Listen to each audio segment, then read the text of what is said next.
అందరికీ నమస్కారం అండి, మీడియాకి, నా favourite directors on stage, thank you so much for coming and gracing this event. మా శ్రీనివాస్ బాలబొమ్మల గారికి, అందరికీ, మా సినిమా కొనుక్కున్న వాళ్ళకి, ఆదిత్య మ్యూజిక్ వాళ్ళకి, జీ వాళ్ళకి, మా spirit media wonderful team, spirit media Praveen గారు, రాజీవ్ గారు, ఎవ్రీబడి, శివ, ఈ సినిమాని ఇంత దూరం తీసుకొచ్చినందుకు రానా దగ్గుబాటి గారు, సురేష్ ప్రొడక్షన్, సురేష్ బాబు గారు, వీళ్ళందరూ ఈ సినిమా వెనకాల ఒక నిలబడ్డారంటే ఇది నిజంగానే చిన్న కథ కాదు, ఇంత దూరం తీసుకొచ్చారు. ఇందాక జస్ట్ వాంట్ టు సే, ఇందాక అందరూ ఎమోషనల్ అవుతున్నారు, అది మీకు ఏదో ఒక రకమైన ప్రెషర్ వస్తున్నారు అన్నారు. దానికి నా సమాధానం ఏంటంటే, ఒక సినిమా అనేది చాలాసార్లు నేను సిద్ధు మాట్లాడుకుంటున్నాం, బాబా ఇన్ని డబ్బులు ఖర్చు పెడుతున్నాం, ఇదంతా హార్డ్ డిస్క్ లోనే ఉంటుంది, ముట్టుకోలేము, ఏమి it's not a visible thing, it's just ఒక స్క్రీన్ మీద ప్రొజెక్ట్ చేసే ఒక ఇమేజెస్, మూవింగ్ ఇమేజెస్. ఏంటి అసలు దీని ఎసెట్ వాల్యూ ఏంటి, ఇది అది అనుకున్నాం. ఒక అవుట్ ఆఫ్ బాడీ ఎక్స్పీరియన్స్, మనం హ్యూమన్ అని గుర్తు చేసే ఒక ఎక్స్పీరియన్స్ ఒక సినిమా ఇవ్వగలదు. మనం హ్యూమన్, మన లోపల కూడా ఫీలింగ్స్ ఉన్నాయి. ఈ రోజు సినిమా రిలీజ్ అయిపోయిన 2 ఏళ్ల తర్వాత ఒక ఈవెంట్ పెట్టినా కూడా వీళ్ళందరూ ఇంత మనస్ఫూర్తిగా మాట్లాడుతున్నారు అంటే అది ఆ సినిమా చేసిన మ్యాజిక్.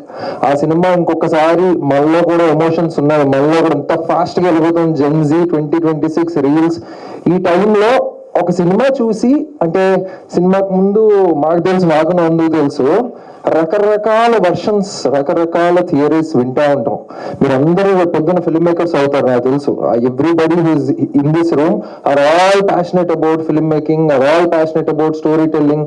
ఎంతో కొంత మా మాటలు వింటున్నారంటే మీకు మా స్టోరీ తెలుసుకోవాలన్న ఒక ఇంట్రెస్ట్ ఇదంతా ఉంది కాబట్టి చెప్తున్నా. ఈ కథ రాసుకున్నప్పుడు ఒక 2 గదుల్లో మొదలై ఉంటుంది. ఒక గదిలో తను కూర్చుని రాసుకుంటూ ఉంటాడు. 2022లో మెసేజ్ పెట్టా, హలో అండి నందకిషోర్ గారు, మీ కథ గురించి వింటున్నాను, చాలా బాగుందంట, నేను ప్రయత్నించొచ్చా, నాకు ఎవరో చెప్పారు అని ఒక మెసేజ్ పెట్టా. షూర్ బ్రో అని చెప్పి మా ఆఫీస్కి వచ్చాడు. మాది అప్పుడు 2 రూమ్స్ ఆఫీసే. వస్తే అక్కడ మొదలైన ఈ ప్రయాణం ఇప్పుడు ఢిల్లీ వరకు వెళ్ళింది. ఎలా వెళ్ళింది? ఒక పేపర్ మీద తన్ని పెట్టి రాసిన ఒక చిన్న ఆలోచనతో మొదలైన ఒక థాట్ ఢిల్లీ వరకు ప్రయాణించింది. అంటే ఇది చిన్న కథ కాదు, డెఫినెట్లీ కాదు. నెక్స్ట్, సో అలాగే మా ప్రసాద్ అనే పాత్ర నాకు వచ్చి, వాడు ఊత పదంగా చిన్న కథ కాదు అనే వాడు ఊత పదం ఈరోజు ఇండియా మొత్తం మోత మోగిపోతున్నదంటే ఇది చిన్న కథ కానే కాదు. ఒక 9 to 5 జాబులు చేసుకొని ఇండియాలో చదువుకొని అమెరికా వెళ్ళి కష్టపడి ఉద్యోగం చేసుకొని పొద్దున్న నుంచి రాత్రి వరకు డెస్క్ మీద కూర్చుని పని చేసుకుని Siddharth Rallapalli, Walter Productions, Srujan Errabolu, S Originals వాళ్ళు డబ్బులు కూడబెట్టుకొని, బేసిక్లీ ప్రొడ్యూసర్ అన్నారు కానీ none of us are actually the conventional producers అండి. అంటే ప్రొడ్యూసర్ అంటే ఒక టైప్ లో ఉంటుంది, అసలు ఆ వర్డే కొంచెం వెరైటీగా ఉంటుంది. ప్రొడ్యూసర్ అనేసరికి కొంచెం ఫనీగా ఉంటుంది. అది వాళ్ళు అంత కష్టపడి దాచుకొని ఇండియాలో ఇండియన్ ఎడ్యుకేషన్ సిస్టమ్ మీద ఎవరో ఒక బాబు సైకలాజికల్ కాన్ఫ్లిక్ట్ మీద సినిమా తీయాలంటే వాళ్ళు నమ్మారు. అంటే చిన్న కథ కాదు, వాళ్ళు నమ్మి దీనికి డబ్బులు పెట్టారంటే అసలు చాలా కష్టమైన సిచ్యువేషన్స్ లో, ఇందాక బాలబొమ్మల గారు చెప్పినట్టు, ఏది కొనుక్కోవాలో ఏది కొనుక్కోకూడదు, మెట్రిక్స్ ఏంటో, డైనమిక్స్ ఏంటో, కొలతలు ఏంటో, లెంగ్త్ ఏంటో, విడ్త్ ఏంటో అని Vinod, sensitive film makers like Vinod and everybody on this stage will understand. సినిమాకి ముందు కంప్లీట్లీ వేరండి, ఒక డార్క్నెస్. సినిమా తర్వాత ఇప్పుడు ఒక వెలుగు, ఒక వెలుతురు. Okay, Delhi national award winning film అని వస్తుంది, కానీ దాని ముందు నమ్మకం, ఆలోచన, ఇది బాగుందా అంటే ఒక కామా పెట్టి బాగానే ఉందండి దగ్గర ఆగిన దగ్గర నుంచి ఈరోజు ఒక కంటిన్యూటీ 3-4 డాట్లు పెట్టేదాకా వచ్చిందంటే కథ ఇది చిన్న కథ కానే కాదు. అప్పటిదాకా పెద్దగా సినిమాలు లేవు, ఏం చేస్తున్నానో తెలీదు అంటే ప్రసాద్ పాత్రలో నువ్వు నాకు కనిపిస్తున్నావు అని డైరెక్టర్ నమ్మి నాకు సినిమా ఇచ్చి, అవకాశం ఇచ్చి, ఇంతమంది యూనో స్టాల్వర్డ్స్ మధ్యలో పర్ఫామ్ చేసే ఆపర్చునిటీ ఇచ్చి ఒక ఫస్ట్ ఫిలిం డైరెక్టర్ అంత ధైర్యమైన స్టెప్ తీసుకున్నాడంటే అది చిన్న కథ కానే కాదు. The same way Nandakishore Emani first film director, మన అరుణ్ దేవ్ ఫస్ట్ ఫిలింతో నేషనల్ అవార్డు దాకా వెళ్ళారంటే అసలు అది ఎప్పుడో బాలరామాయణకి వచ్చిన స్వర్ణకమలం ఇప్పుడు మనకు 35 సినిమాకి మళ్ళీ ఒకసారి వచ్చిందంటే చిన్న కథ కానే కాదు. ఇది ఎందుకు చెప్తున్నాం ఏంటి అంటే, ఇక్కడ ఎందుకు ఈ ఈవెంట్ ఏంటి అంటే, ఎప్పుడు మేము సినిమా గురించే మాట్లాడాం, కథ గురించే మాట్లాడాం, మా జర్నీ గురించి ఎప్పుడు చెప్పలే. ఎందుకంటే మాకు రాదు, అది మా మోడ్ ఆఫ్ ఇది కాదు యాక్చువల్లీ. ఇట్లా మన గురించి మనం వేసుకునే టైప్ కాదు. సో సినిమా గురించి చెప్తూ వచ్చాం. మేబీ ఇది రైట్ టైం ఏమో. అసలు ఈ సినిమా జర్నీ ఏంటి, ఈ సినిమా ఎలాంటి పరిస్థితుల్లో ముందుకెళ్ళింది అనేది it's a very very impossible task to put it into words. మేము ఎక్కడికి వెళ్ళినా బాగుంది అంటారు కానీ సినిమా, సో బేసిక్లీ ఫస్ట్ నేను అందుకు కలిసినప్పుడు ఇలా స్టార్ట్ అయింది. ఇక్కడ నుంచి ఎలా తీసుకెళ్దాం అంత అంటే, because Niketh Bommi the cinematographer, తను అప్పటికి సొర్రాయ్ పోటర్ లాంటి ఒక పెద్ద సినిమా చేస్తున్నాడు. అలాంటి సినిమా అలాంటి డిఓపి ఈ సినిమాకి పనిచేసాడు, లేదా వివేక్ సాగర్ అంటే సుందరంగా చేస్తున్నాడు. అలాంటి మ్యూజిక్ డైరెక్టర్ ఈ సినిమాకి పనిచేయడం అనేది చిన్న కథ కాదు. కానీ వాళ్ళు వచ్చి దీని బడ్జెట్స్ లోకి అకామిడేట్ అయ్యి ఈ సినిమాని తీసుకెళ్లారు. సో ఆ నమ్మకం, ఆ కథ అలా మూవ్ చేసింది. సో అట్లా ఒకరు తోడై ఈ సినిమాని ఇంతదాకా తీసుకొచ్చారు. ఇంకా ముందుకు వెళ్తానే ఉంది. నీలిమేఘములలో అనే ఒక క్లాసికల్ సాంగ్ కి ఇంత రికగ్నిషన్ వస్తుందా? ఆదిత్య మ్యూజిక్ వాళ్ళు ఏ ధైర్యంతో అసలు ఆల్బమ్ తీసుకున్నారంత డబ్బులు ఇచ్చి అన్నట్టు అనుకోవచ్చు. కానీ అది ప్రూవ్ చేసింది. ఒక క్లాసికల్ సాంగ్ ఇంత దూరం వచ్చి ఒక 25-30 మిలియన్ యూట్యూబ్ లో చేసి స్పాటిఫై డికేడ్స్ నెంబర్ 1 పొజిషన్ లో అది ఉంది. వేరే ప్లాట్ఫామ్స్ అన్నిట్లో కలిపి ఒక 30 మిలియన్ స్ట్రీమ్స్ లో ఉందంటే ఒక classical song, it's definitely not a small story I feel. And Singh sound లో చేసావు నువ్వు తిరుపతి అబ్బాయిగా అని కూడా చాలా మంది అడిగారు. కాదు, ఆ సినిమా ఆ ఇల్లు అక్కడ ఇంకా ఉందా, అలాంటి ఆ ఇంట్లో మీరు షూట్ చేశారా అంటే, అంత బాగా సెట్ డిజైనింగ్ చేసిన లతా నాయుడు అనే మా ప్రొడక్షన్ డిజైనర్ అంత బాగా సెట్ డిజైనింగ్ చేసింది. People are believing it's real house అంటే చిన్న కథ కాదు. The same way I mean everything that happen. ఒక ఎన్ని కిడ్స్ ని ఆడిషన్ చేసా, 1500 కిడ్స్ ని ఆడిషన్ చేసి 60 మంది కిడ్స్ తో ఆన్ లొకేషన్, 60-70 మంది కిడ్స్ తో ఆన్ లొకేషన్ పనిచేశాడంటే you can't believe how chaotic it's going to be for a first film director actually. అది పుల్ ఆఫ్ చేశాడంటే చిన్న కథ కాదు. సో ఈ స్టేజ్ మీద ఉన్న అంటే అభయ్, మన అరుణ్తో యాక్ట్ చేసిన అభయ్, తన పర్ఫార్మెన్స్ కూడా అంటే ఈ సినిమాలో ఎవరు పర్ఫార్మ్ చేసినా చాలా మంది సోషల్ మీడియాలో పెడుతున్నారు యాక్చువల్లీ. వీళ్ళకి నేషనల్ అవార్డు రావాల్సిందే, వివేక్ సాగర్కి నేషనల్ అవార్డు రావాల్సిందే, నివేతా థామస్కి నేషనల్ అవార్డు రావాల్సిందే. ఈ సినిమాకి నేషనల్ అవార్డు వచ్చింది నందకిషోర్ ఈమని, సినిమాకి నేషనల్ అవార్డు వచ్చింది సిద్ధార్థ రాయలపల్లి, సృజన్ ఎర్రబోలు. అంటే ఇందులో పనిచేసిన ప్రతి ఒక్కరికి నేషనల్ అవార్డు వచ్చినట్టే, including every spot bye, every person. Kamal Haasan గారు అంటారు, ఒక cinema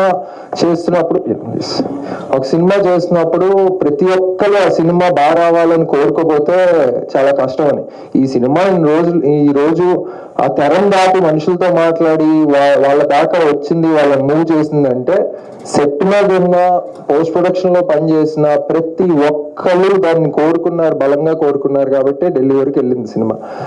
Ajith George the fantastic sound mix engineer, Arun Rama మా సౌండ్ డిజైనర్, వీళ్ళు ఐ మీన్ మా ప్రశాంత్ అన్న, అసలు నాకంటే భయం ఆయనతో మాట్లాడాలంటేనే. ఆయన ఏమైనా ఎక్కువ తప్పులు ఇచ్చేస్తే నా కాన్ఫిడెన్స్ ఏమైనా పోతుందేమో అన్నదో భయం. సో సెట్ మీదకి వెళ్ళినప్పుడు చూసుకుందాం అని చెప్పి ఫస్ట్ 2 టేక్స్ చేసిన తర్వాత ఇలా చూసిన నా కరెక్షన్లు వస్తే ఇప్పుడు ఎలా అంటే, నేను కొంచెం వేరే టైప్ లో ఆపరేట్ అవుతుంటా. ఆఫీస్ రూమ్ లో చేసి చూపెట్టు అంటే నాకు ఓకే చేస్తాను, కానీ అది కాదు అనే ఫీలింగ్ ఉంటుంది నా మైండ్ లో. ఇది కాదు, నువ్వు లొకేషన్ లో పెట్టు, ఆ సిచ్యువేషన్ లో పెడితే, ఆ మూడ్ లోకి వెళ్తే అది వస్తుంది కరెక్ట్ గా అని అది నమ్మే నందు. వేరే డైరెక్టర్ అయితే ఏంటి బాయ్ ఆ మోసుకుని చేయనేవాడు. సో అలాగా ఒక ఇంపాసిబుల్ డ్రీమ్ టీమ్ కలిసి ఈ సినిమాని ఇక్కడ దాకా తీసుకొచ్చారు. దాన్ని జనాలు ఆడియన్స్ బ్రహ్మరథం పట్టారు. మీడియా ఇంత సపోర్టుగా, మొన్న కూడా ఒక ఈవెంట్ అయినా దీని గురించి ఎన్ని ఈవెంట్స్కైనా వస్తాం అన్నట్టుగా వాళ్ళు రెడీగా ఉన్నారు. చాలా మంది అంటున్నారు ఇది సినిమాకి నేషనల్ అవార్డు రావడం కాదు, నేషనల్ అవార్డుకి సినిమా వచ్చింది అంటున్నారు. అంటే నేను టేకింగ్ సమ్ టైమ్ బికాస్ ఎందుకు చెప్తున్నానంటే చాలా ఒక ఫార్మాట్లో వెళ్తున్నది సినిమా అనేది, స్టోరీ టెల్లింగ్ అనేది. అండ్ ఆడియన్స్ అందరికి ఏంటంటే ప్యాటర్న్ ఫైండింగ్ అనే ఒక డిసీజ్ ఉంటుంది. ఆడియన్సే కాదు, అందరికీ, హ్యూమన్స్ అందరికీ ఉంటుంది ఒక ప్యాటర్న్ ఫైండింగ్. ఇది ఏ ప్యాటర్న్లో పడట్లేదు కదా, దీన్ని ఎలా సినిమా అని పిలవాలి. ఇది ఒక స్లైస్ ఆఫ్ లైఫ్ డ్రామా, నలుగురు మాట్లాడుకుంటున్నారు, అందులో ఏదో మ్యాజిక్ ఉందని మీరు అంటున్నారు, అది మనం ఎందుకు నమ్మాలి. ఇలా కూడా రకరకాలుగా వస్తాయి స్క్రిప్ట్ లెవెల్లో ఉన్నప్పుడు. ఇందాక అదే చెప్తున్నా, it's very very difficult to carry an idea and convince 100-200 people that come on board on this journey and believe me అనేది నమ్మించడం చాలా టఫ్ ప్రాసెస్ అండి. Especially for film like this where interval bang లేదు, రక్తపాతం లేదు, conventional form of villains లేరు సినిమాలో. విపరీతంగా ఆడు టఫ్ విలన్ రా, గట్టి విలన్ ఉన్నాడు కాబట్టి గట్టి హీరో ఉండాలి, ఈ టైప్ నామ్స్ ఏం లేవు. ప్రసాద్ అది లేదు. ఇంకోటి mainly conventional norm of stars లేరు. అలాంటి సినిమా ఎంత దూరం వెళ్తుంది, ఎందుకు వెళ్తుంది, ఎలా వెళ్తుంది, దానికి నేషనల్ అవార్డు ఎందుకు ఇస్తారు అంటే it has all the odds not to get the national award. So అలాంటి సినిమా నేషనల్ అవార్డుకి వచ్చి, national award is just a cumulative effect of all the love that people have shown our work. So అది చిన్న కథ కాదు. అంటే ఆ title అలా పెట్టావు, అది ఇప్పుడు సినానిమస్ టు ద సిచ్యువేషన్ అయిపోయింది. సో యా అదే ఇంకా just collecting my thoughts. So అందరికీ చాలా చాలా చాలా థ్యాంక్స్. అండ్ నాకు యాజ్ అన్ ఆర్టిస్ట్గా దిస్ ఫిలిం చాలా ఒక జర్నీ స్టార్ట్ చేసింది. ఆ రోజు ఎప్పుడో ప్రీ రిలీజ్ ఈవెంట్లో మై ఫేవరెట్ యాక్టర్ నాని గారు చెప్పారు నా గురించి, ఇలా బాగా చేసేది అంటే అవునా అని అనుకున్నా. ఎందుకంటే ఆ యాక్టర్స్ అందరూ చాలా ఇన్సెక్యూరిటీతోనే ఉంటారు, బాగా చేస్తున్నామేమో, చేస్తున్నామా లేదా, నచ్చుతుందా లేదా, ఇలాంటి ఇన్సెక్యూరిటీస్లో ఉంటారు. నాని గారు ఫస్ట్ వచ్చి చెప్పారు. ఆ బలం అండ్ ఆడియన్స్ ఇచ్చిన ప్రసాద్ క్యారెక్టర్కి ఈ సాహసం నన్ను ఎంతో కొంత కాన్ఫిడెన్స్తో సెట్కి వెళ్ళిన ప్రతిసారి మనకి ఏదో వచ్చు అనే ఒక ఫీలింగ్ని మాటి మాటికి గుర్తు చేస్తున్నది. So very grateful that way. Suresh ప్రొడక్షన్స్కి, రానాకి thank you is a very very small word actually. వాళ్ళు నిలబడి ఉండకపోతే ఈ సినిమా కోసం నలుగురికి, ఇన్ని మందికి తెలిసేది కాదు. రానా is the sweetest person. And last but not the least, my best friend, Situ. Thanks, bro. అతనితో నేషనల్ అవార్డు అందుకున్నా. అరుణ్ ఒక్కసారి అందరం గట్టిగా చెప్పట్లు. అరుణ్, నేను ఒక చిన్న క్వశ్చన్ అడగాలి. నువ్వు భుజాలు ఎప్పుడున్నావా? లేదు. అంటే ఇంత చిన్న వయసులో నేషనల్ అవార్డు లాంటి పెద్ద అవార్డు అండ్ ఫేమ్ వస్తున్నాయి కదా, ఎలా అనిపిస్తుంది? చాలా హ్యాపీగా, చాలా ప్రైడ్ గా ఉంది. Wow, we are also so proud of you Arun. Please start. ముందుగా ఇక్కడికి వచ్చిన వాళ్ళందరికీ నా నమస్కారం అండి. ఈరోజు నాకు చాలా ప్రైడ్గా ఉంది, చాలా హ్యాపీగా ఉంది. నా ఫస్ట్ మూవీలోనే the most senior actors Bhagyajyothi సార్తో, గౌతమి మ్యామ్తో యాక్ట్ చేశానంటే నేను చాలా హ్యాపీగా ఫీల్ అవుతున్నాను. అండ్ సార్ కూడా ఉంటే బాగుండేది. We miss you sir. మీరు ఎక్కడున్నా మీ బ్లెస్సింగ్స్ ఉండాలని కోరుకుంటున్నాను. అండ్ మా సరస్వతి అమ్మ కూడా ఉంటే బాగుండేది. బాబాయ్ 35 పార్ట్ 2 ఎప్పుడు?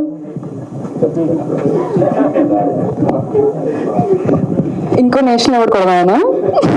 యా,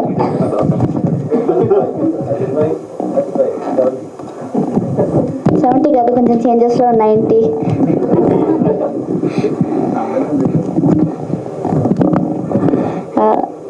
నేనైతే చాలా హ్యాపీగా ఉన్నాను అవార్డు వచ్చినందుకు. Thank you so much.